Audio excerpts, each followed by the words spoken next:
하나님의 말씀은 히브리서 10장입니다. 신약성경 363페이지입니다.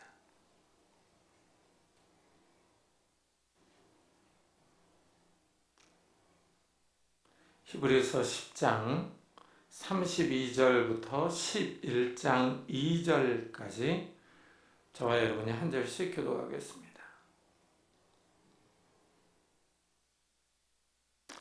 히브리서 10장 32절부터 11장 2절까지 한 절씩 교독하겠습니다.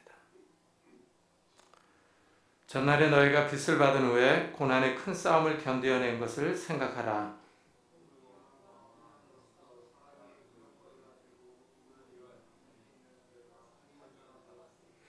너희가 갇힌 자를 동정하고 너희 소유를 빼앗기는 것도 기쁘게 당한 것은 더 낫고 영구한 소유가 있는 줄 알미라.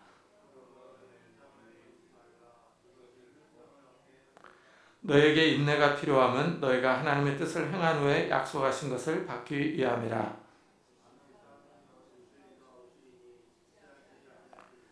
나의 의인은 믿음으로 말미암아 살리라. 또한 뒤로 물러가면 내 마음이 그를 기뻐하지 아니하리라 하셨느니라.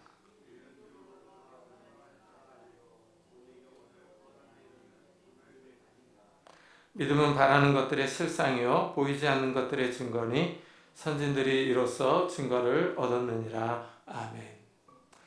기독교에 대한 핍박은 어제 오늘의 일이 아닙니다. 이 기독교는 처음 출범하는 로마 시대부터 핍박을 받았습니다.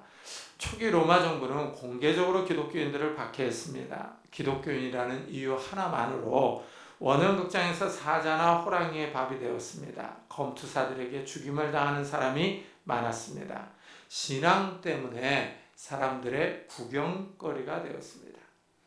성도들이 극심한 박해를 피해서 카타곰으로 피했습니다. 카타곰은 이 로마시 주위에 있는 지하 무덤입니다. 로마의 박해가 심해지자 기독교인들이 이 지하 무덤으로 피해서 살았습니다. 이곳에서 태어난 사람들도 있었습니다. 한번 생각해 보십시오. 평생 빛을 보지 못하면서 지하에 숨어 삽니다. 그것도 언제 들킬지 모른다는 불안감을 안고 살아갑니다. 이래서 신앙 때문에 극심한 박해를 받는 사람들이 있었습니다. 이래서 히브리서는 전날에 너희가 빚을 받은 후에 고난의 큰 싸움을 견뎌낸 것을 생각하라 하고 말합니다. 지금 이 히브리서를 읽는 성도들은 이미 한번 고난의 큰 싸움을 싸웠습니다. 많은 사람이 옥에 갇히고 세상을 빼앗기고 죽임을 당했습니다. 다른 한편으로는 많은 사람이 신앙을 떠났습니다. 박해로 인하여 신앙을 포기하는 사람도 생겨났습니다. 신앙을 버리면 삶이 편해집니다. 신앙이 발각되면 재산을 빼앗길 수 있습니다. 옥에 갇힐 수 있습니다. 언제 잡혀갈지 몰라서 마음 졸이며 불안하게 사는 것보다는 마음 편하게 사는 것이 좋습니다. 이래서 배교한 사람들이 생겨났습니다. 이미 한번 큰 고난을 겪었습니다. 그런데 이런 고난이 또 오고 있습니다. 파도가 칠 때 한 번 치고 그치는 것이 아닙니다. 계속 파도가 밀려옵니다. 이와 같이 고난이 계속 밀려오고 있습니다. 이러니 신앙을 지키는 것이 어렵습니다. 고난을 겪으면 그 고통을 압니다. 또 힘들고 어려운 생활을 하라고 하면 마음이 답답하고 힘듭니다. 많은 비가 오면 땅이 물러집니다. 이때 다시 비가 오면 무너지기 쉽습니다. 산사태가 일어납니다. 땅이 이미 많은 물을 머금고 지반이 약해져 있기 때문입니다. 회복하지 않은 상태에서 또 고난이 밀려옵니다. 사람마다 다르겠지만은 일반적으로 사람이 고난을 겪고 또 고난을 겪으면 더 단단해지기보다는 무너지기 쉽습니다. 이미 마음과 몸에 큰 상처가 있기 때문입니다. 로마 시대의 신앙을 버리고 돌아서는 사람들이 많이 생겨났습니다. 이래서 히브리서는 신앙을 버리는 사람들에 대하여 경고합니다. 이것은 한 개인이 용기가 없어서 잠시 넘어지는 것이 아니라 의도적으로 배교하는 사람들에 대하여 말하는 것입니다. 베드로와 같이 용기가 없어서 예수님을 부인하는 사람이 아니라 가룟 유다와 같이 예수님을 의도적으로 배신하는 사람에게 하는 경고입니다.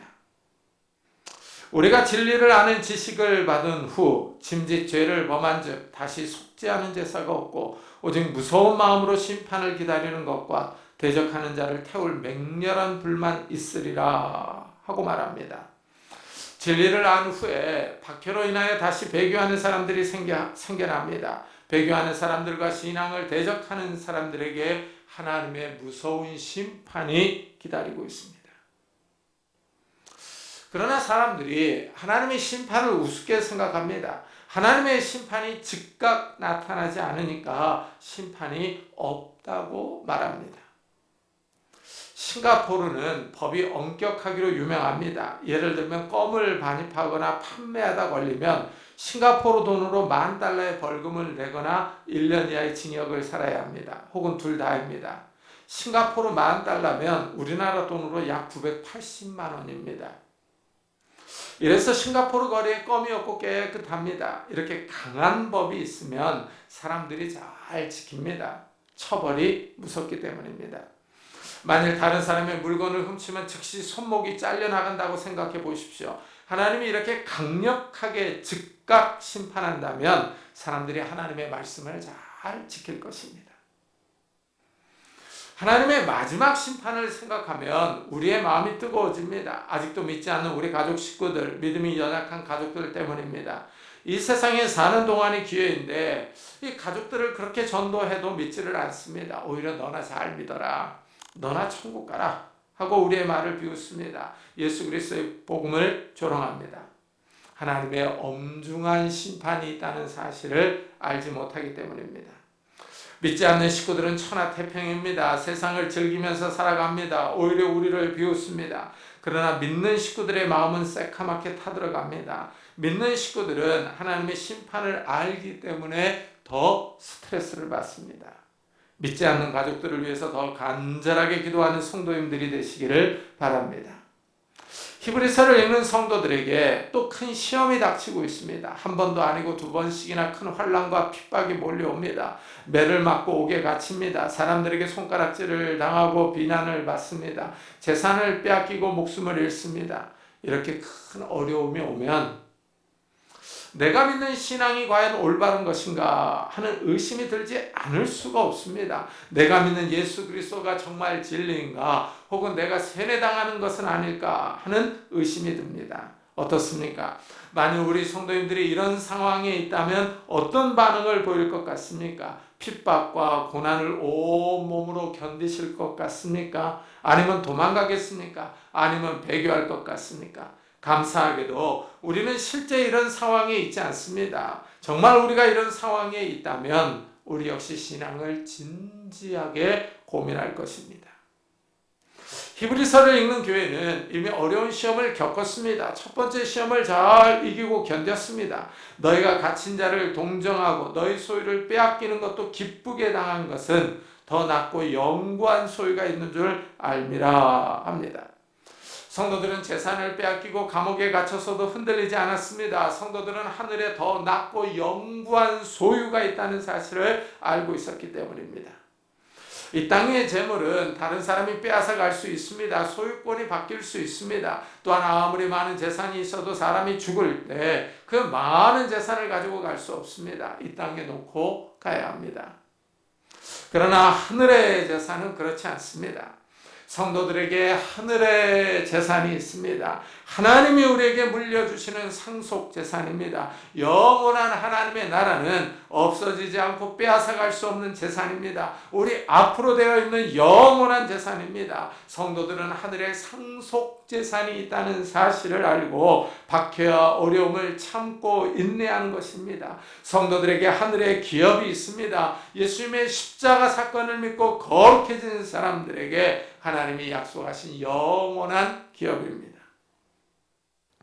하나님 나라의 기업을 바라보는 사람들은 배신하지 않습니다. 이 땅이 없어질 재산과 생명을 위해서 영원한 생명과 기업을 포기할 정도로 어리석지 않습니다. 성도들은 하나님 나라에 대한 강한 소망이 있습니다. 이 소망으로 인하여 이 땅의 어려움과 환난을 견딥니다. 성도들이 생명과 재산을 빼앗겨도 신앙을 포기하지 않는 이유는 이 소망이 있기 때문입니다. 이래서 히브리서는 환난 가운데 있는 성도들을 격려합니다. 이 시험과 환난을 이겨내라고 권면합니다. 그러므로 너희 담대함을 버리지 말라. 이것이 큰 상을 얻게 하느니라. 신앙의 담대함을 포기하지 말라고 합니다. 그렇습니다. 신앙의 용기가 있어야 합니다. 내가 믿고 있는 신앙을 지킬 용기가 있어야 신앙을 유지할 수 있습니다. 세상 사람들은 내가 믿고 있는 진리를 비웃고 욕합니다. 쓸데없는 것을 믿는다고, 눈에 보이지 않는 하나님을 믿는다고 말합니다. 여기에 맞서서 내 신앙을 지키고 변호할 용기와 담대함이 필요합니다. 다른 사람들이 비웃고 욕한다고 해서 신앙을 부끄러워하거나 포기한다면 그것은 진정한 믿음이 아닙니다. 조롱과 비난을 견디고 이길 수 있는 담대함이 필요합니다. 전도를 나가보면 사람들이 비웃습니다. 제가 전도주보를 넣고 있을 때 사람들이 그거 아무도 안 봐요. 그냥 다 버립니다. 하고 비웃습니다. 길에 서서 전도지를 나눠주면 어떤 사람은 저한테 그 점잖게 생긴 양반이 쓸데없는 짓 한다고 말합니다. 믿지 않는 사람들의 눈에는 제가 쓸데없는 일을 하는 사람으로 보이는 모양입니다. 이런 조롱과 비난을 견디어낼 수 있는 용기가 있어야 신앙을 지킬 수 있습니다.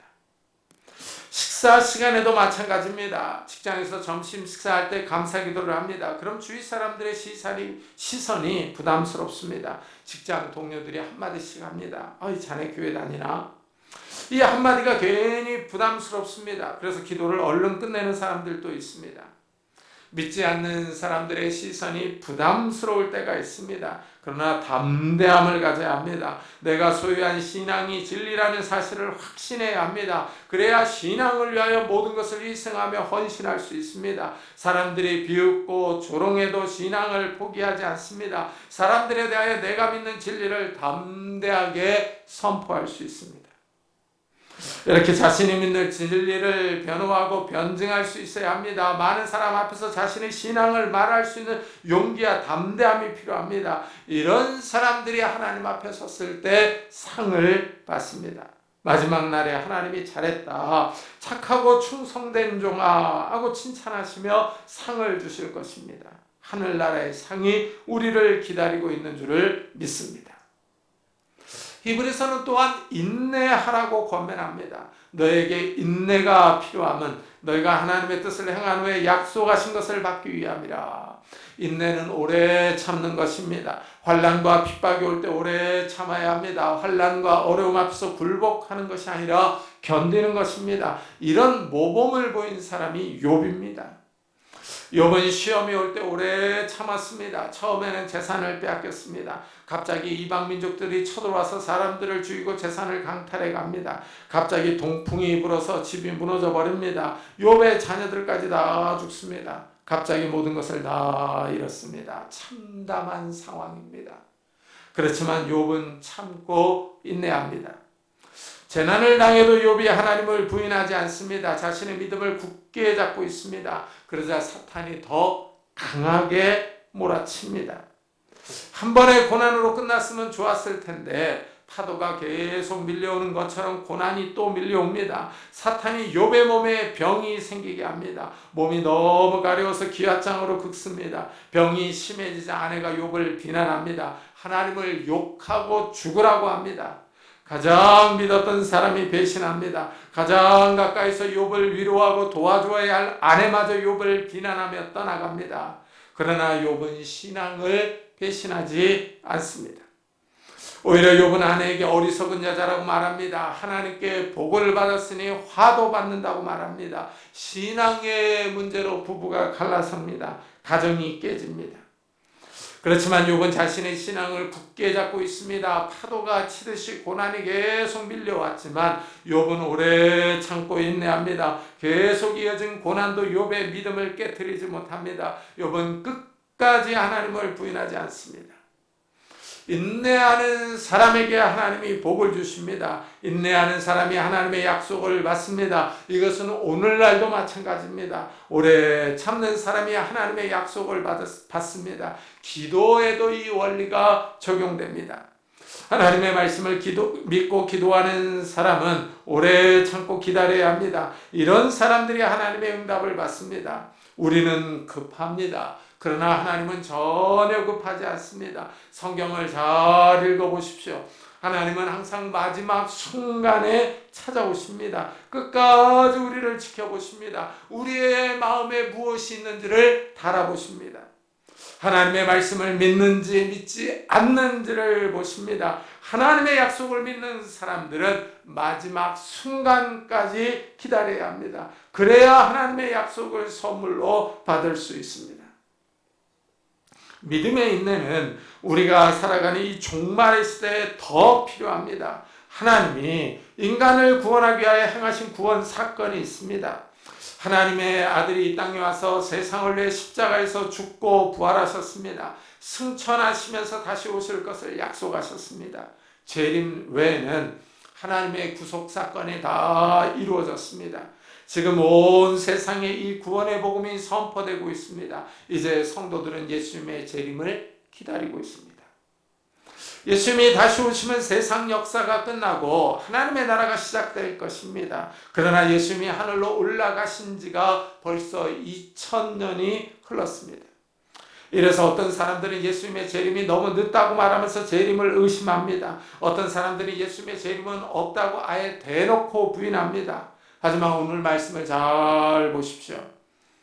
예수님의 재림이 있다고 강조합니다. 잠깐 후면 오실 이가 오시리니 지체하지 아니하시리라. 나의 의인은 믿음으로 말미암아 살리라. 또한 뒤로 물러가면 내 마음이 그를 기뻐하지 아니하리라. 예수님이 지체하지 않고 오신다고 강조합니다. 예수님이 오실 때까지 참고 인내하고 기다리라고 합니다. 많은 사람이 예수님의 재림을 믿지 않습니다. 그러나 예수님은 다시 이 땅에 오실 것을 약속하고 계십니다. 예수님이 재림하시는 날 성도들의 구원은 완성됩니다. 하나님의 나라가 이 땅에 임하면 성도들은 영원한 기업을 이어받을 것입니다. 예수님의 재림을 기다리는 사람들은 끝까지 기다려야 합니다. 끝까지 인내하는 사람이 믿음의 사람입니다. 하지만 문제는 예수님의 재림이 언제인지 모른다는 사실입니다. 날짜로도 확정되어 있으면 견디는 데 도움이 됩니다. 그러나 언제 오실지 모릅니다. 이래서 믿음의 인내가 필요합니다.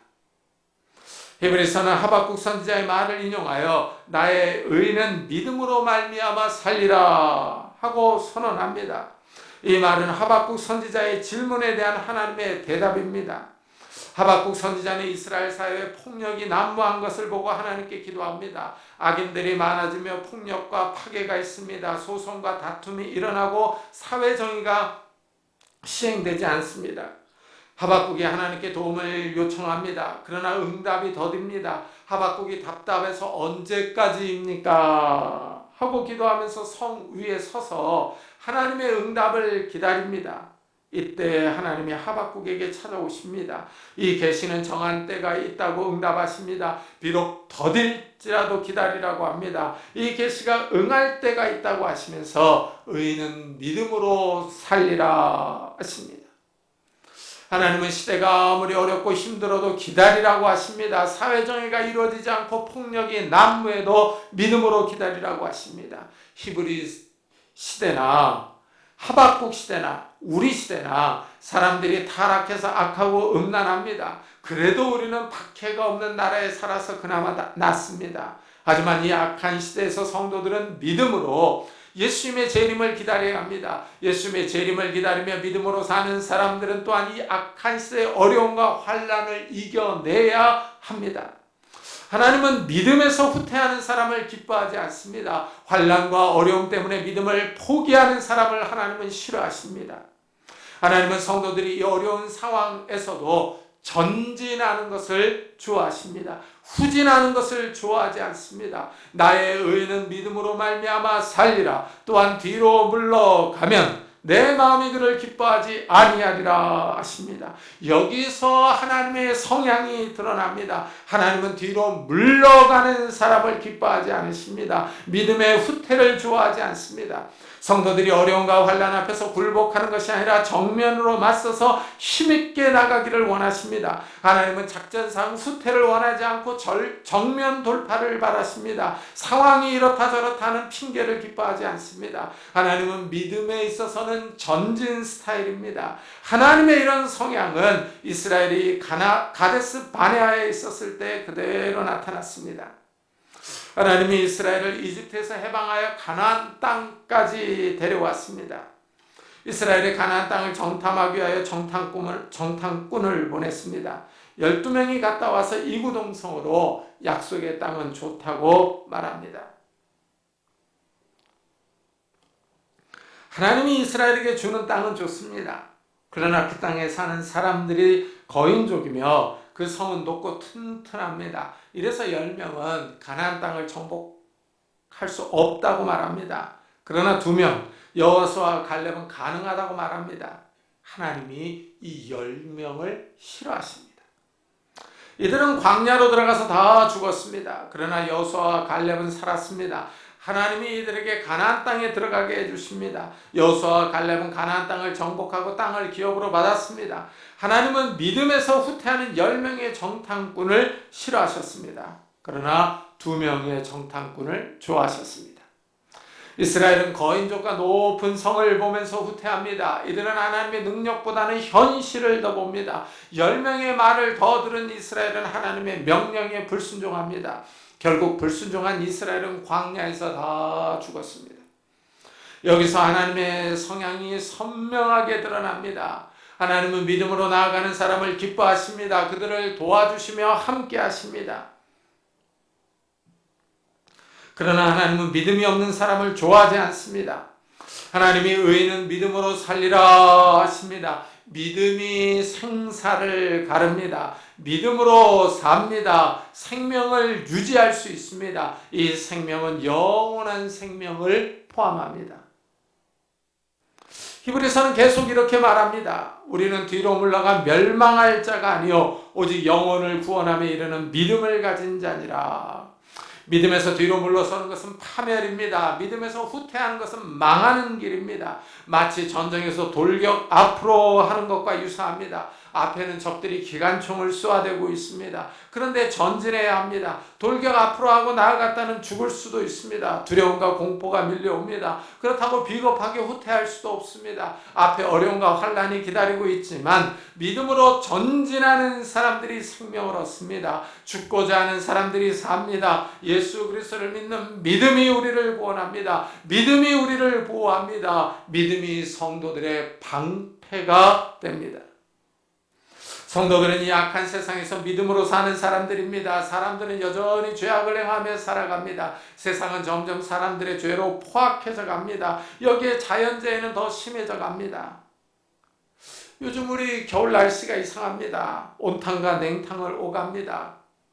지난달 마지막에는 경주에서 지진이 일어났습니다. 새벽에 재난 문자가 와서 많은 사람이 놀랐습니다. 그 이후로 불의 고리로 불리는 환태평양 조산대에 속한 나라들에서 지진 활동이 활발해지고 있습니다. 지진, 자연재해, 전쟁의 소문과 경제 상황이 우리를 불안하게 만듭니다. 예수님의 재림이 가까이 오고 있습니다. 예수님은 종말의 시대에 일어날 일들을 미리 말씀하셨습니다. 기근, 전쟁, 지진, 전염병과 난리의 소문들이 있을 것을 예고하셨습니다.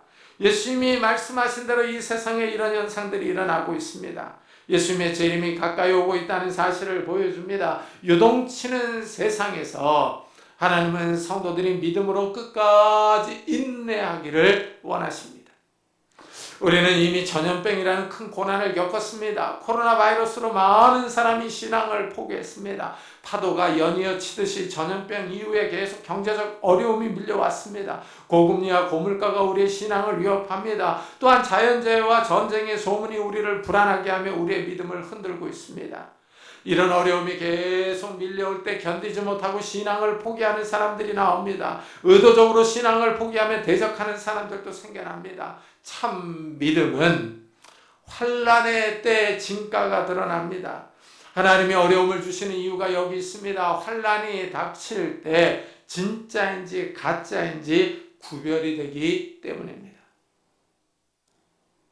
히브리서는 믿음은 바라는 것들의 실상이요 보이지 않는 것들의 증거니 하고 말합니다.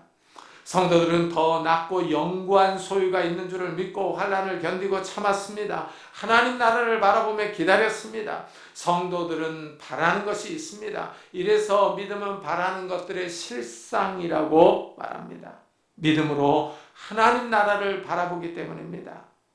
여기서 이 실상이라는 말은 확신 또는 본질이라는 뜻입니다. 믿음이 하나님 나라가 있다는 사실을 확신하게 해줍니다. 이래서 기독교가 신기합니다. 기독교는 눈에 보이지 않는 것을 확신합니다. 눈에 보이지 않는 하나님 나라를 믿습니다. 미쳤거나 아니면 확실하거나 둘 중에 하나입니다. 세상 사람들은 기독교인들을 미쳤다고 말합니다. 눈에 보이지 않는 하나님을 믿기 때문입니다. 사람들은 눈으로 확인하기를 원합니다. 현대는 인터넷에서 물건을 사고 팝니다. 텔레비전을 살 때 사진을 보고 텔레비전의 정보를 확인하고 결제하면 텔레비전이 집으로 배송됩니다. 인터넷에서 사진을 보고 구매합니다. 그런데 기독교는 어떤 사진도 보여주지 않습니다. 하나님의 모습이나 하나님 나라에 대한 사진이나 동영상이 없습니다. 교회에 들어서면 아무런 형상도 없습니다. 하나님을 형상으로 만들어 놓지 않았습니다. 눈에 보이지 않는 하나님을 신뢰하며 믿으라고 합니다. 참으로 신기한 종교입니다. 눈에 보이지 않는 하나님을 예배합니다. 말씀을 듣고 기도하고 신앙을 고백하며 찬양합니다. 성도들은 예배를 드리고 나오면서 은혜 받았다고 합니다. 손에 쥔 것도 없는데, 눈에 보이는 것도 없는데 성도들은 은혜 받았다고 좋아합니다. 세상 사람들의 눈에 보기에 미쳐도 단단히 미쳤습니다. 믿음은 보이지 않는 것의 증거입니다. 믿음이 바라는 것을 증거해 줍니다. 하나님의 나라가 있다고, 하나님이 살아계신다고 확신하게 해줍니다. 믿음이 바라는 것, 하나님 나라의 본질입니다. 믿음이 보이지 않는 것, 하나님 나라의 증거입니다. 이래서 똑똑한 사람들, 이 세상에서 아주 똑똑하고 많이 배운 사람들은 이 교회를 향해서 사기친다고 합니다. 눈에 보이지 않는 것을 있다고 하면서 믿음이 증거라고 말하기 때문입니다. 그러나 신기한 사실은 이 믿는 사람들은 다 확신하고 있습니다. 하나님이 살아계신다고, 하나님 나라가 존재한다고 자신 있게 말합니다. 더 신기한 사실은 이런 사람들이 많다는 겁니다. 우리나라에만 600만 명 이상이 있습니다. 세계로 나가면 더 많습니다. 중국의 지하교회는 셀 수 없이 많은 사람이 믿습니다. 제가 중국에서 목사들을 가르쳤던 교단은 그 교단만 1000만 명이 넘는 교회였습니다. 중국에는 이런 교단들이 많습니다. 인구가 많으니 믿는 숫자도 많습니다. 중국 외에도 브라질, 인도네시아, 케냐에 가면 기독교가 놀라운 속도로 부흥하고 있습니다. 제가 인도네시아에 가서 수백 명의 목사를 가르쳤습니다. 말씀을 가르쳐주면 얼마나 좋아하는지 모릅니다. 너무 좋아서 좋은 식당에서 대접하고 싶다고 말합니다. 이런 일이 타이완에서도 있었습니다. 눈에 보이지 않는 하나님의 말씀을 가르쳐주면 외국에 있는 성도들도 좋아합니다. 중앙아시아는 이슬람 국가들이 많습니다. 기독교의 복음을 전하다 걸리면 벌금을 내야 합니다. 목사들이 복음을 전하다 걸리면 벌금을 낼 돈이 없으니까 그냥 감옥에 갑니다. 감옥에 가면 먹을 것을 주고 재워준다고 더 낫다고 말합니다. 이들의 믿음은 확신에 차 있습니다. 핍박받는 나라에 가서 목사들에게 말씀을 가르치면 제가 더 은혜를 받습니다. 얼마나 뜨거운지 모릅니다. 중국 지하교회 목사들은 감옥에 한두 번은 다 다녀왔습니다. 같이 찬양하고 기도하면 정말 뜨겁습니다. 그들의 믿음이 보이지 않는 하나님을 증거하고 있습니다. 히브리서는 성도들이 바라는 것은 보이지 않는 것이라고 말합니다. 보이지 않는 것에 대한 증거가 믿음이라고 설명합니다. 현재도 믿음을 위해서 핍박을 당하는 사람들이 많습니다. 이슬람 국가나 공산주의 국가에 사는 성도들이 큰 어려움을 겪고 있습니다. 이런 일은 기독교가 출범할 때부터 있었습니다. 처음부터 믿음을 따라 살았던 성도들이 역사 속에서 많았습니다. 감옥에 갇히고 매를 맞고 재산을 빼앗기고 순교를 당합니다. 성도들은 이런 일을 당하면서도 감사하며 기뻐합니다. 마음에 확신이 있기 때문입니다. 이 성도들의 고난이 바로 증거입니다. 믿음으로 후퇴하는 성도님들이 아니라 전진하는 성도님들이 되시기를 예수 그리스도의 이름으로 축복합니다.